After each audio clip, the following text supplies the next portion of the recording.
We advise the opinions and views of the hosts and guests do not reflect those of the station.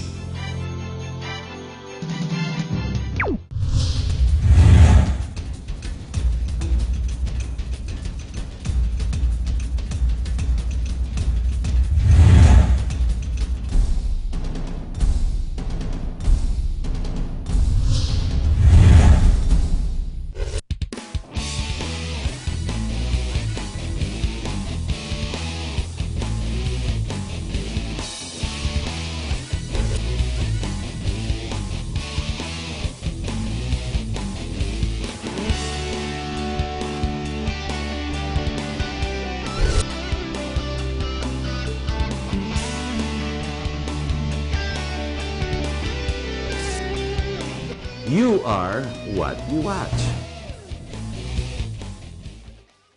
Hello, good evening. My name is Harriton Watko and welcome to our program. Before we begin, I'd like to take a moment off and to give my condolences to the parents, the relatives, the friends of the 4 young teenagers who passed on last Friday night in a car accident in Alabang.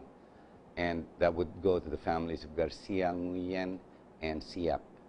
Our deepest condolences. And then a week before that, the Malyari family who lost their son, who's likewise a teenager, both on car accidents. Now, as much as I'd like to do a critique about drunk driving, assuming it was drunk driving, or speed driving, assuming they were really speeding on, I think it's improper. I'll just write about it. I'd rather just give my condolences. My heart grieves as much as yours do. We don't like losing young kids, especially those who have bright futures in front of them. And those of us who are left behind, it's painful.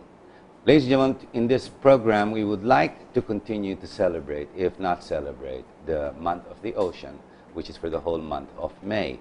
This is called the International Month. So if you ask me why the ocean, we're not talking about the conflict of the Chinese or the islands whatsoever, but basically the mass that is bigger than ground, or the continents that we have, which is called the waters and or the oceans. Tomorrow, we celebrate the day of the ASEAN Biodiversity, so marine biodiversity. So I guess, yes, you have the topic. We're going to be talking about marine biodiversity, marine life, and life as we know it should be. Now, whether it should be or how it is, I guess that's what we're going to tackle. To introduce our guests, we have very learned people with us, people whose advocacies have taken over their lives, not because they're just going after all these mammals and all these fish, but because through the oceans we protect ourselves and life as we know it today. As we are very comfortable with it, we need to realize one cannot exist without the other. So our co-host, we've got Dr. John Tiopet. John, you'll introduce our guests? Thank you, Harry. You know, ladies and gentlemen, when it comes to the term biodiversity, it is some sort of so technical to people that even a layman wouldn't understand. But when you look at in a Filipino term, ano ba yung biodiversity? Ano ba yung konteksto nito? Madali lang po, kalikasan. Ano yung meron sa kalikasan? Kalikasang panlupa at kalikasang pangdagat. So titingnan natin ngayon yung tinatawag na biodiversity sa usapin sa dagat o sa tubig, mga kaibigan. Now, looking at that aspects, the concept of the ecosystem, the habitat, everything, specifically when we go to biology, mga batang nag-aaral, mga high school, and even every one of us undergo biology when we were in high school, napagdaanan na natin to, ecosystem.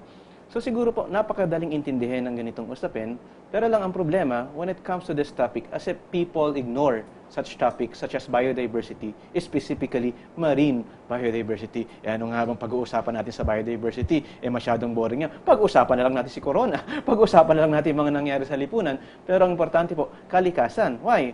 Because when we look at the environment, we need to look at how to sustain our lives. How to look at what is the supply within our lives. The riches of the sea, the riches of the marine, and everything. Now, our guests, we have 2 guests right now. They're both doctors. Our person is a doctor of veterinary medicine. He is the director for Marine Wildlife Watch of the Philippines, rather than Dr. A.A. Yaptinchay. And our other guest is from the Asian Center for Biodiversity. The executive director of this organization. This is Dr. Rodrigo U. Puentes. Siguro, Doc. Okay. Now, to start with, siguro, the concept of the topic, marine biodiversity. Kasi Biodiversity, masyadong malalim. Pag, ano ba yung sa Tagalog? Ang hirap yata i-translate, ano? So siguro, how do we define biodiversity? Well, sa Tagalog may terminology yan eh. Yung samut-saring buhay. Samut-saring buhay. Well, that speaks for itself. Di ba chismis yun, No, ang point doon is it recognizes the variability of life Yeah, okay. in Earth, no? And emphasizes or underscores the fact that for Earth to survive, it should be variable. Dapat talaga iba-iba yung ano niya, yung buhay na nandiyan. And so what's being underscored in biodiversity discussion is the recognition that one, life does not manifest itself by just one species alone or one genetic mold alone. You know. It manifests itself in so many ways, from genetic composition. That's why each and every one of us have different DNA combination, and that defines a species. Hindi naman pwedeng pare-pareho, kailangan magkakaiba. Even among same species, may pagkakaiba pa rin. And then it also defines that from the species, you also have different habitats. Hindi rin naman pwedeng isang habitat lang tayo. There should be variable habitats because one habitat reinforces the other habitat. And so at a bigger scale, that's where you talk about ecosystems. And you mentioned about marine. Marine is one ecosystem. No? But it cannot be detached with, let's say, a forest ecosystem or a mountain ecosystem because they're all part and connected. And so, yun yung konteksto, as what we say, of biodiversity, the variability of components of life from the molecule down to the bigger scale of ecosystem. You know, in this forum, I feel so insecure that you all have titles after your names. This is terrible. My name is Dr. Harry. And I don't have anything after my name. Jesus, I'm only joking, but thank you very much for being here. That's a very nice introduction. Doctor, we've had you on our show about 3 years ago. You remember we were very consistent, and every month at least we had a TV show that tried to generate, at that point the objective was to generate awareness of the word biodiversity and the variable points of, or the variable, how you explained it, how we are all interconnected one way or the other, and habitats that need to be preserved. In fact, we discussed progress versus the habitat of marine diversity, as well as even land, even before the insects, the worms, the animals, etc. And in the end, it's not really climate change. It's not even environment, basically. Everything really centers around the continuation or the stability of what we call biodiversity. Right. Very quickly, have we generated enough awareness? Well, it's a continuing process. Oh, I realize that. But you're happier today that it's gone around? Because I see it on Facebook. Yeah. Nakikita ako sa vlogs, sa tweets. Ikaw, malakas ka mag-tweet, mag-vlog. I've noticed. Wasn't it your picture you loaded just yesterday, yung a mountain of tires under the sea? But ako, I didn't want to comment because I figured, nilagay nila yan para to create habitat for marine biology. You're the expert here. Nilagay nila mga lumang gulong, rubber tires. Yeah, to replace a reef, probably. Yes, but when he put it on Facebook, nakita ko, may mga nag-react, my God, that's terrible. Why did they throw junk there? So, no, that's really there for the one purpose, to help what was lost out of the dynamiting and you know, mali ang base. Pero in a way, when we try to replenish lost habitats, for example, parang there are proper ways to do it as well. For example, I've read that it has not worked in a lot of places. For example, the rubber of the tire actually leaches out toxins, which will pollute the waters. And the carry with the tires. The tires are not actually attached to each other, so they're easily swept by waves. This one was not attached there. And actually caused more damage in the surrounding reef and the corals because the tires would. But wasn't it marine experts who recommended we do that? That's why we put the tires there. Well, I would say science is also a process and it always Evolving. evolves. Bagay. So sometimes not it's a good trial pala. It's not good. So and it's not error good. thing. So initially we could try do Other- experiments, Yeah. but if we find out that it's not actually good, we move on to a next method. But we in business, corporations, even government rely on experts for you guys to guide us, to tell everybody what we should do. We know of the bad and poor practice of blowing up, what do you call it, putting cyanide and, Yeah. and exploding to get fish, diba? To blow up the waters to buy fish. Yung kulang na education lang yung mga tao na yun. Of course, there are some rebels that continue to do it, nagmamadali, ano? You're right. Yes, but it's really more of education for many of them, and which is what you're doing. It's not enough you make your studies, your reports, your research, but you also do recommend, and in many of your programs, I get to read your write-ups that come online from time to time, Right. and it's obvious it takes a lot of study and research to come out with those documents. Right. And I've read a lot of them, and this is how I pick up. This is how I learn. You know, I guess we pick up from the experts, but I think you've gone quite a long way considering the 3 years since you've actually gone out. Kasi ang dami mong documents release for everybody to learn. Well, I think that's the essence, to have this information available, for a greater outreach. Yes. You know. Even That- politicians, even they've been picking up. politicians, no? So, in a way, that's the intent of this information, making it available. No? Yes. There are several things when you deal with science kasi. One is the integrity of the information itself. No? Tama ba yan? Ginawa ba yan sa tamang pamamaraan? Oh, we're hoping you're tama because we're following you. No. What we're saying is that's the normal approach of how scientific Yes.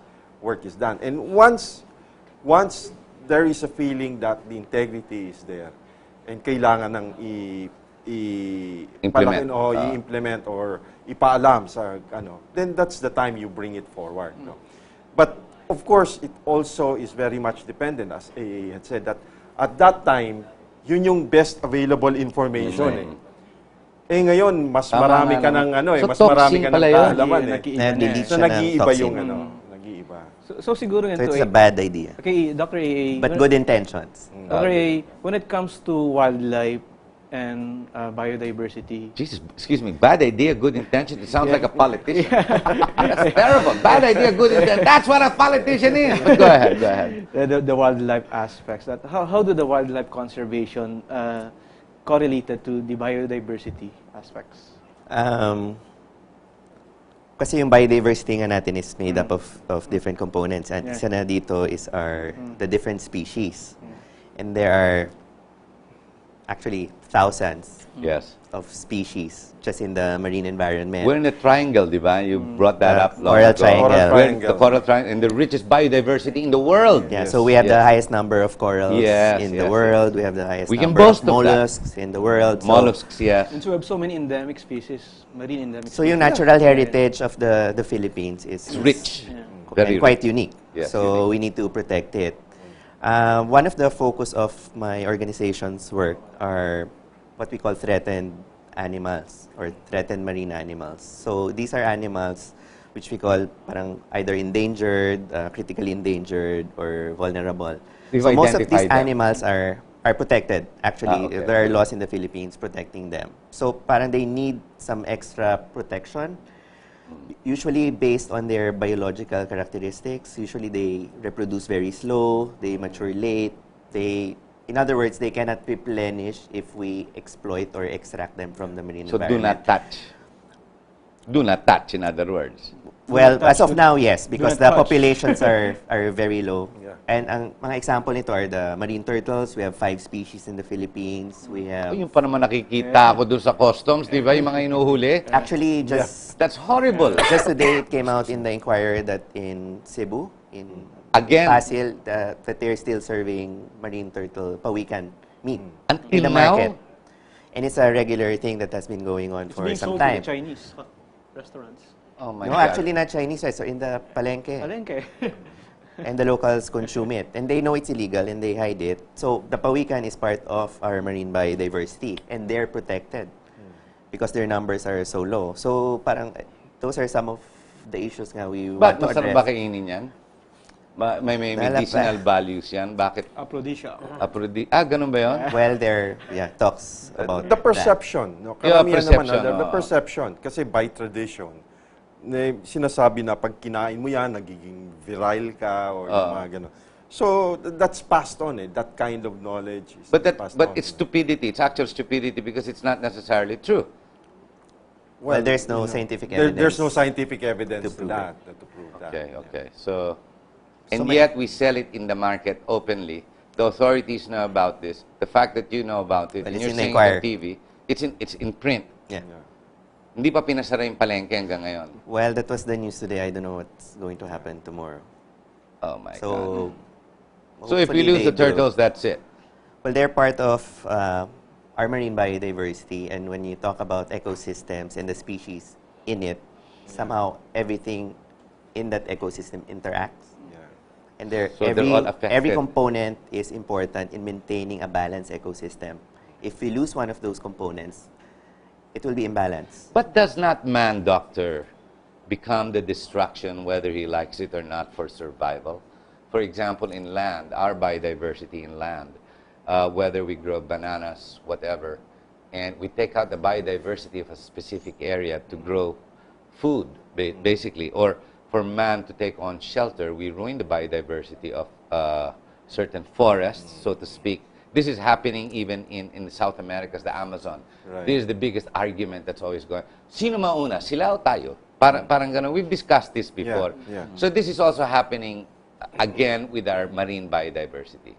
Yes, that's right. Hindi kaya gutom muna yung tao, kailangan natin mga isda, kunin natin yung pwedeng kainin sa dagat. Kasi sinabi naman ng Diyos, go out and fish. Yung mga iba, prawns, lobster.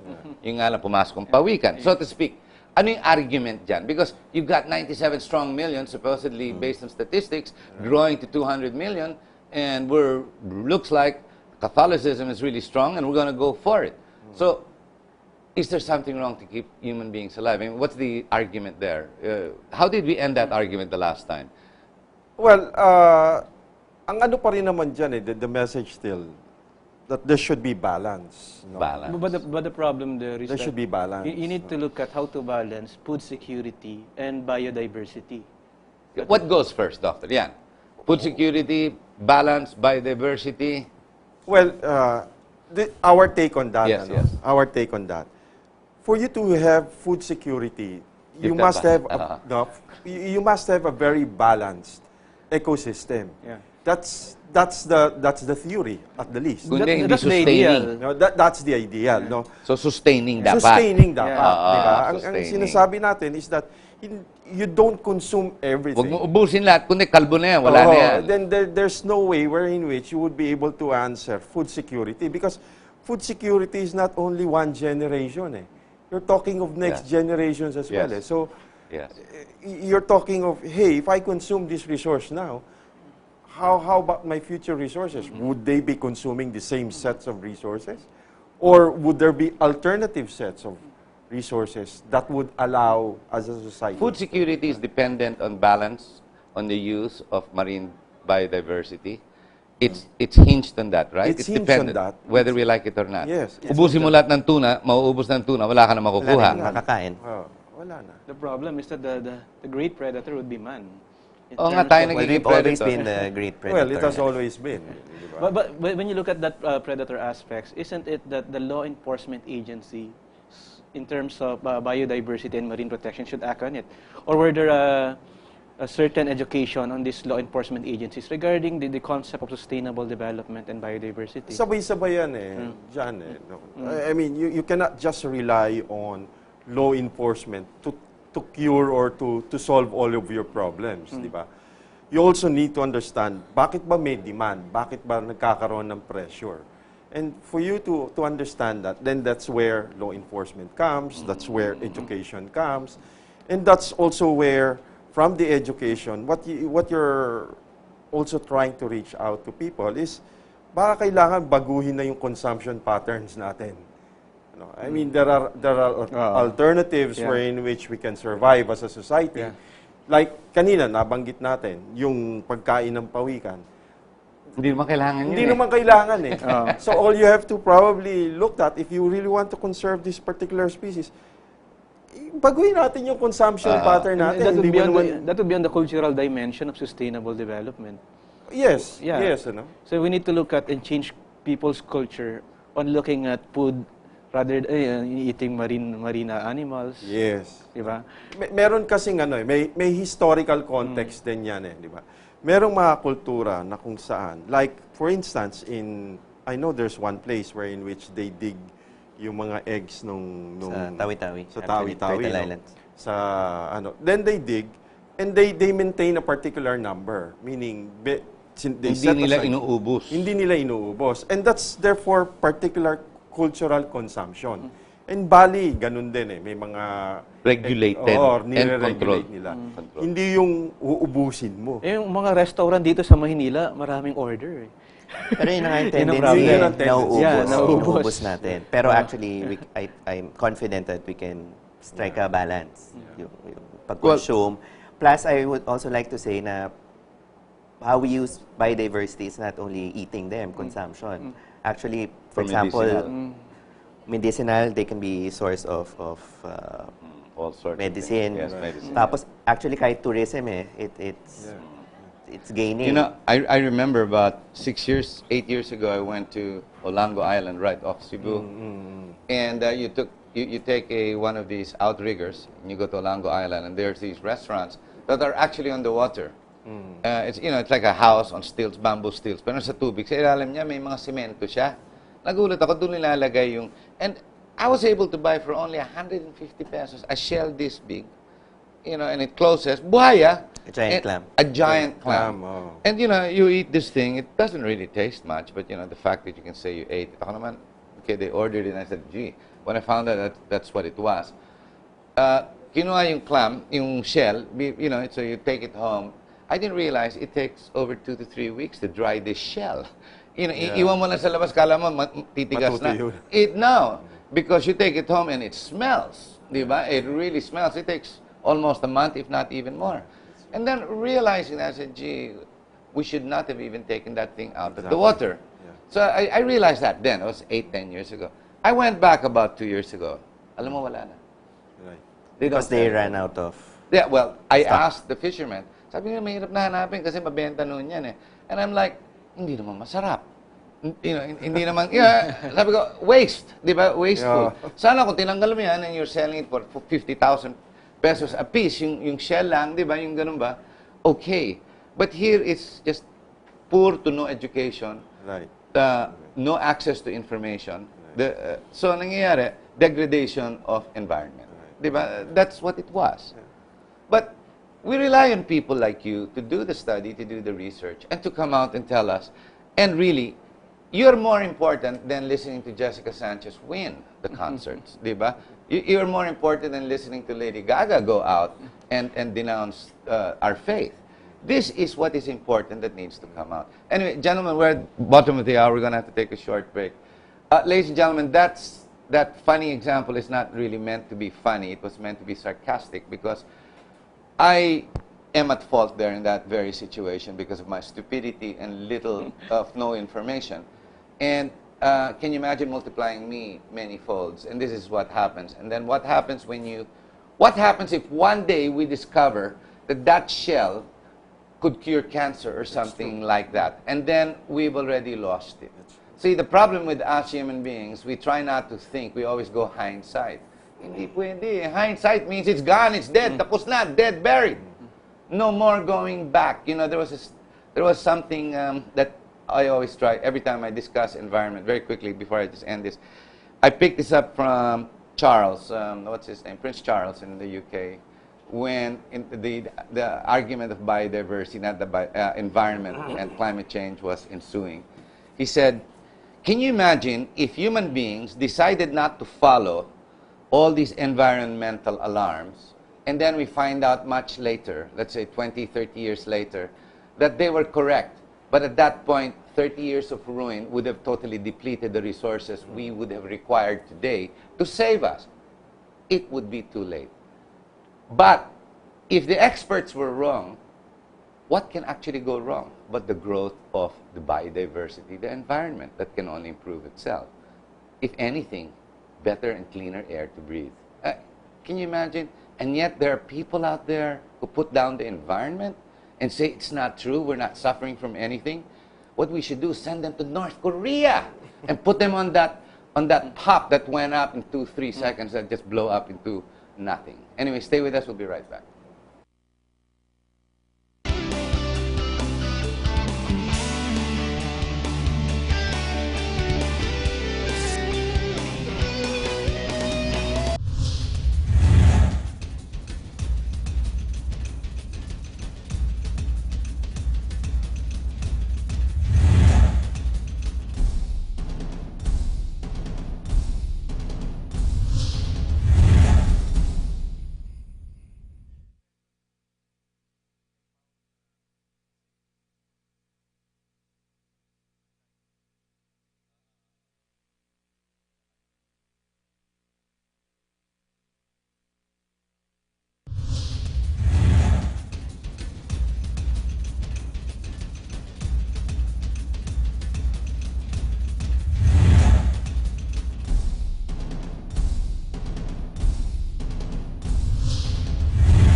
Great day, ladies and gentlemen. We're back.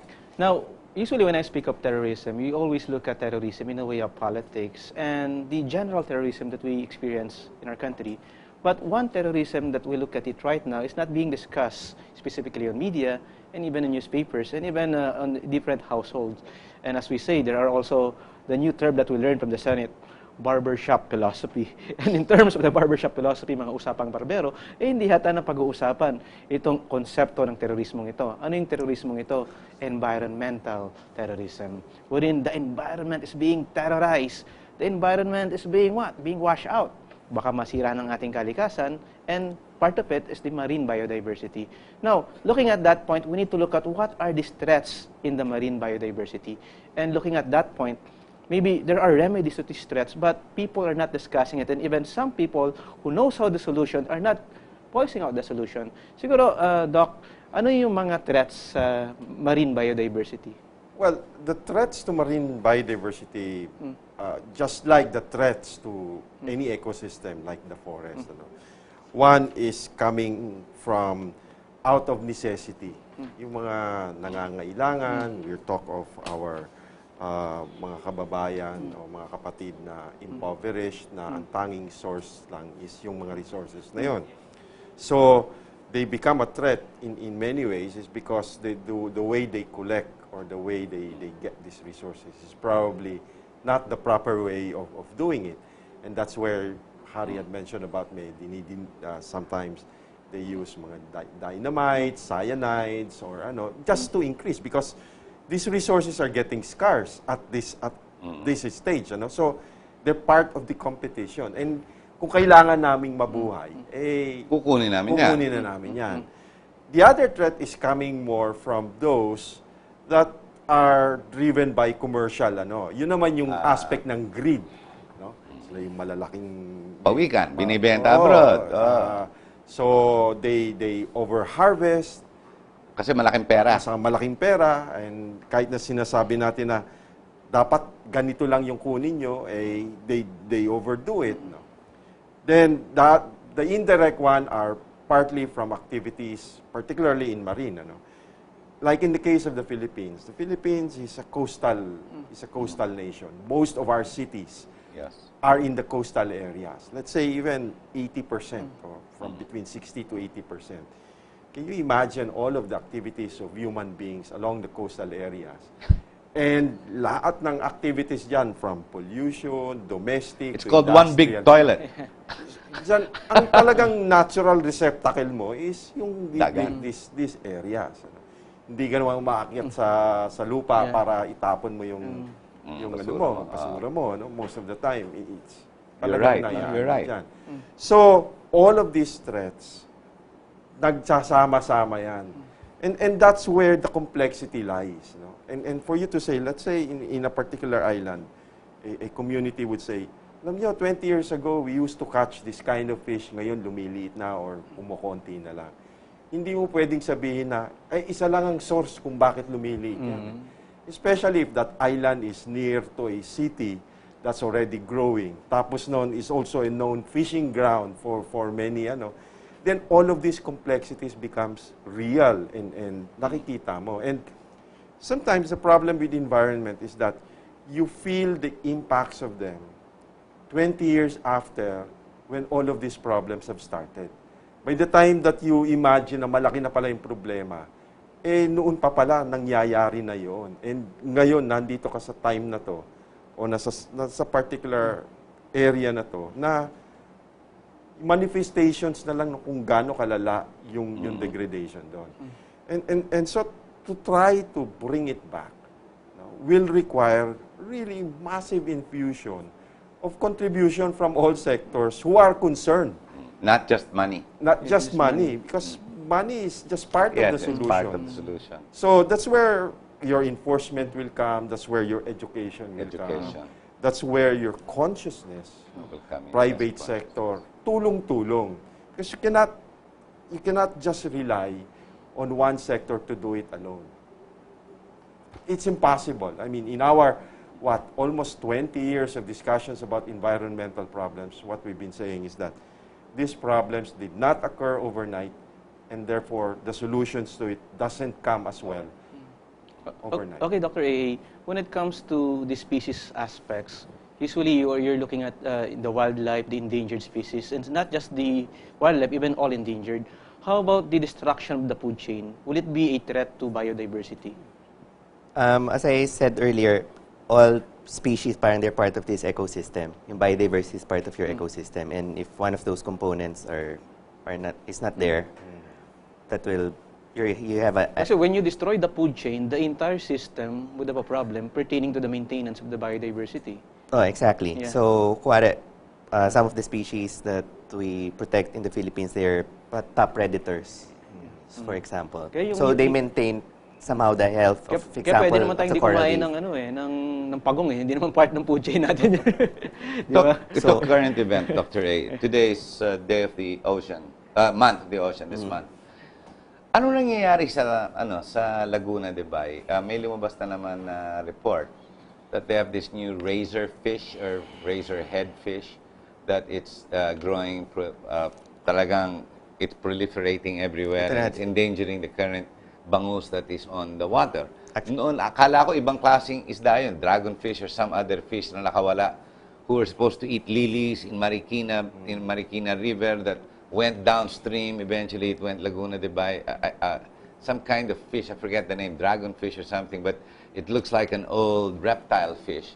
And now they're saying there's a new species, a species that's evolved that's killing all the other fish there. Is that correct? So, actually, one of the threats to biodiversity is introducing into where they don't close belong. Ecosystem where we call them alien and invasive species. Alien invasive. So, it's always a mistake to introduce another species in an ecosystem where they don't belong. In this case, it's a little too late kasi ang lalaki na daw eh.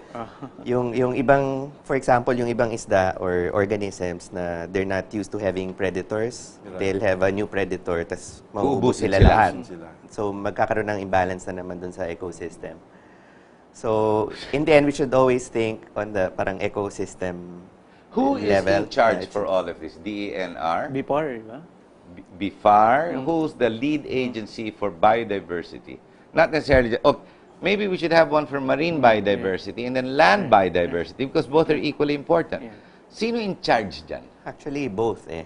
Yung DNR, marami silang program on biodiversity conservation. Pero alam rin natin kung ano yung Bureau of Fisheries and Aquatic Resources. They deal with this biodiversity as well. In terms sa mga laws natin, for example, some species belong to the DNR, like the dugong and the pawikan. Pero yung dolphins natin, they belong to the Department of Agriculture. So may mga division na gano'n. Pero both of them should equally be concerned about our biodiversity. Are you happy with these government regulating agencies? Well, I used to work for DNR. And I would say... They're doing their job? They're doing their job. Pero, as always, in the government, kulang sa budget, kulang sa manpower, kulang sa... Do you have enough laws to protect the marine biodiversity? Actually, we do.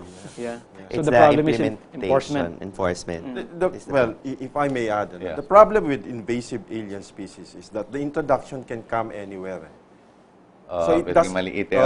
So Maliit lang eh. the regulation may not be able to sieve Oo, sa dami. sa dami, no? And I mean, kahit ba yung isang mag-aquarium lang, ma-introduce mo yan and then it multiplies.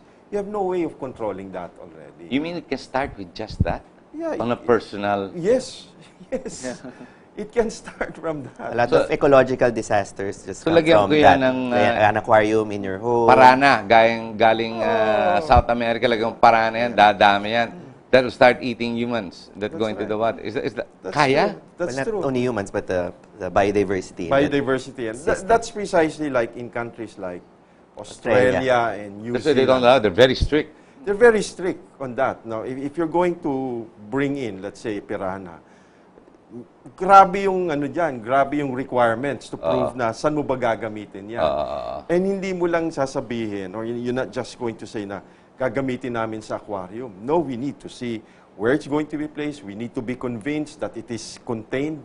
We need to be convinced na pag may nangyari, ano ang gagawin ninyo, anong responsibilities Because ninyo. that can multiply it by itself. Of course. My God. So, that's the way how it should really be approached. So, preventive, and then at the same time, Regulated. regulated. How about on the concept of habitat and even the animal protection? Usually, the aquarium is not the natural habitat for fishes. Now, what would be your idea of this on the part of the aquarium business or the pet shops? Would it be illegal, or are there laws that protecting them? There are. Yeah. There are laws related to that. In fact, yung paglalagay ng mga corals doon sa mga restricted yung pagkuha ng mga corals na yung mga magaganda kasi some of them are natural corals and it cannot be replicated. Useless. Kung tanggalin mo, mamatay Tatanggalin din. mo, tapos nun, eventually, mamamatay. Pero yung mga din. isda dun is being bred inside the aquarium. Some fishes are being bred, and there is actually some regulations related to that. For its breed, it's the same with certain birds. Mayroon talaga tayong mga breeders, and that's why we have international agreements like CITES. This has something to do with the trade of endangered species. So, nakalista doon kung ano yung mga species na yan na pwede mong i-trade. Regulated. Na i-regulate ng Regulated. Then at the same time, pwedeng i-breed yung mga dito. But they are also saying na ito yung mga species na hindi mo pwedeng i-trade. So, naka-identify din yan. Another current event that hit the broadsheets, where they found that big whale. It was stranded in the beach. I'm not sure if it was in the Philippines. In Cebu. Butangi, here in the Philippines. What was that all about? It was there washed ashore, patay na. Animals do strand, or yung marine animals kasi when they are sick or when there's something wrong with them, They'll they tend to go strand to the beach area. And that's what you call as stranding. So this could happen with mga dolphins and whales, for example. When or they dugong, pag namamatay or na sila. itong butanding. So that really happens naturally. Ang problema natin, baka the cause of that is not natural, pwedeng man-made. So we found in some of these animals, Poison. puro trash yung laman. digestive system nila. Naku, yun ang so they kinain, mga ingested plastic. So isa yun sa threat natin, pollution. Yeah, I took a boat ride once from Manila going all the way to Camiguin in the sea lanes, and I couldn't believe the amount of plastic that I saw along the sea lanes. It's amazing. It's disgusting, But there are some moves now. For example, paper. There's a lot of paper now being. That's the alternative with a lot of supermarkets. They're stopping. Diba? I know in Pasig, I know Muntinlupa, they're doing it. They're stopping the release of plastic for paglabas mo ng supermarket. It's now you're forced to do paper bags or bring your own bags, diba, so to speak. That's a force in the right direction. Maybe I can share with you, no, about these plastics. No. It's one of the threats actually in marine ecosystems. In plastics, no, because plastics move along the currents of Light. their light.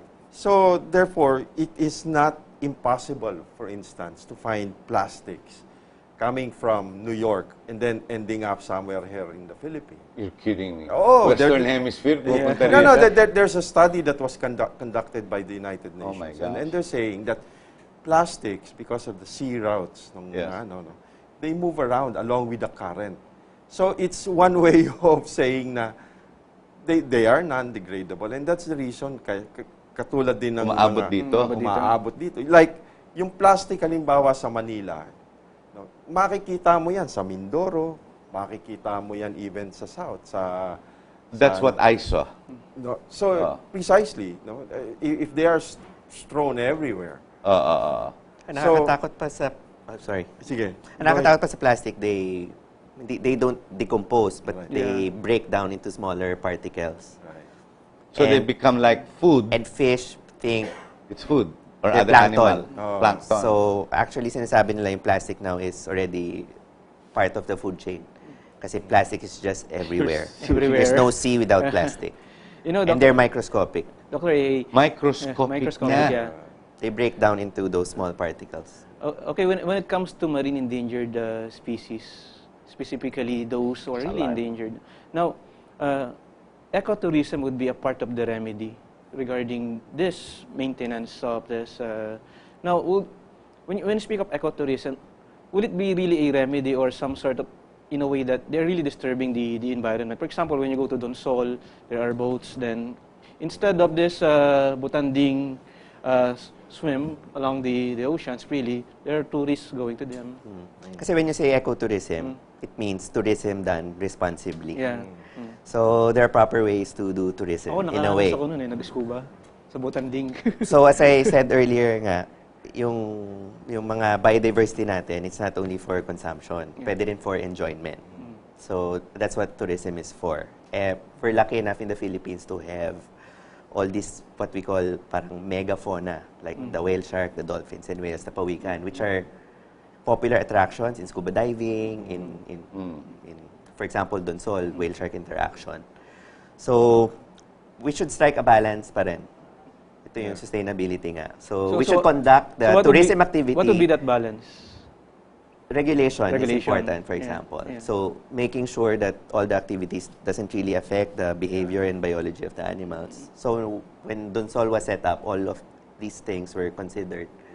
And we hope, like in other sites planning to put up tourism activities like this, consider nila yung needs of the animal and the requirements. Kasi it's not, tourism is a business eh. So may requirement for operations, pero may requirement din tong natural resources natin. Because that's the attraction. Yeah, because you cannot have the tourism without the attraction. Right. Yes. So you should protect your attraction. May rules dapat. Meron kumbaga sa rules of engagement.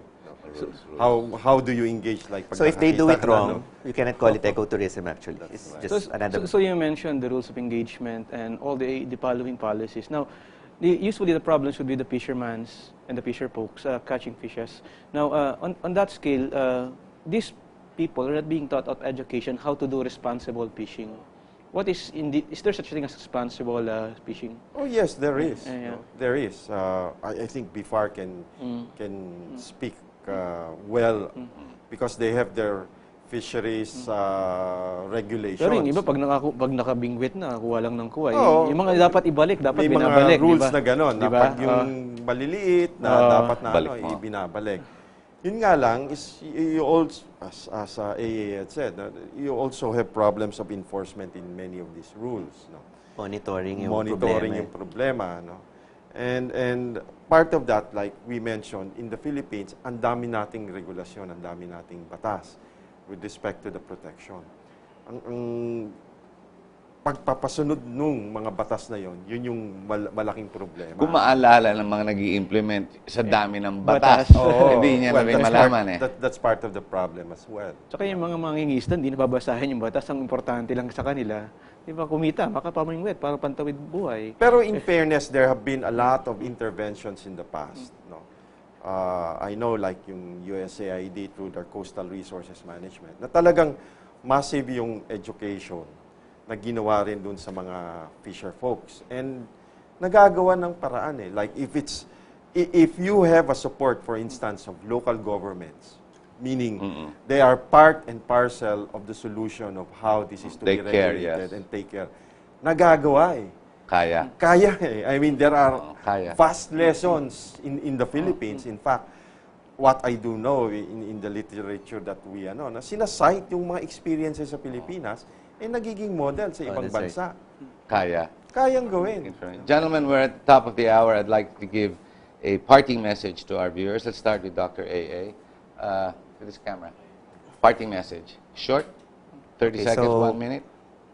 This month, the month of May is the month of the ocean. So it's important for us to think about what biodiversity we have in our marine environments and what we can do to help protect it. There are many problems in the Philippines, being an archipelagic nation.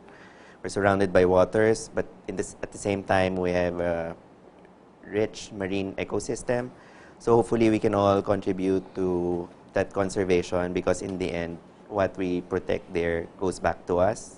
If we protect the seas, that's also protecting our way of life here in the country. Thank you very much, Dr. Rod. The United Nations itself was the one who said that for every year, there should be an International Day for Biodiversity to remind us as society that biodiversity is important. For this year, it's the marine biodiversity is the overriding theme. And again, the message there is the United Nations as a whole is saying that, guys, if you wanted to have a good planet, let's all try to be reminded that we are part of it and we are not excluded from it. And the theme of marine biodiversity, as AA had said, is an important ecosystem that everyone should respect. So, we call on everyone, especially in a country, archipelagic country like the Philippines. Our marine is also our lifeline. And if you do something that is really damaging to this, we are damaging ourselves. And so therefore, I think the consciousness is not only because it's the day for marine biodiversity or the day for biodiversity, but it should be every day. We should also all be conscious that we are part of this ecosystem. And the only people probably who can help us is ourselves. Okay. Thank you very much. John? Okay, ang yaman dagat po ng ating bayan ay isa sa may tuturing na isa sa pinakamayaman sa buong daigdig. A sign of a healthy nation is that we have a good, marine biodiversity. Yung yaman dagat ay napoprotektahan. Siguro po it's about time for us to look at this issue at protektahan ang ating yaman dagat para umunlad ang ating bayan. Thank you very much. We hope you've enjoyed our show. Everything's about information. Everything's about education. It's not about trying to have fun all the time, because it takes us, like Dr. Rod said, it takes all of us to help to make everything work. Maraming salamat po. Thank you very much. We hope you enjoyed our show, and we hope you've learned from us and from here on, practice it. Maraming salamat po.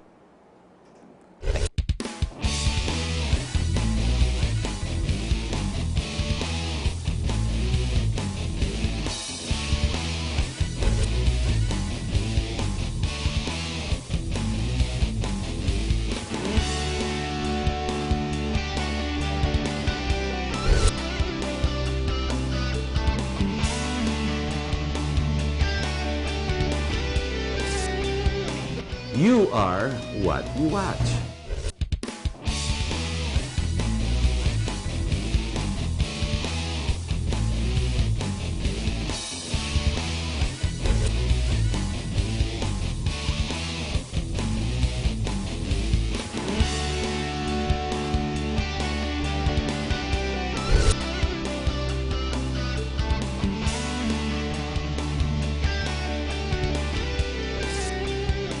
You are what you watch.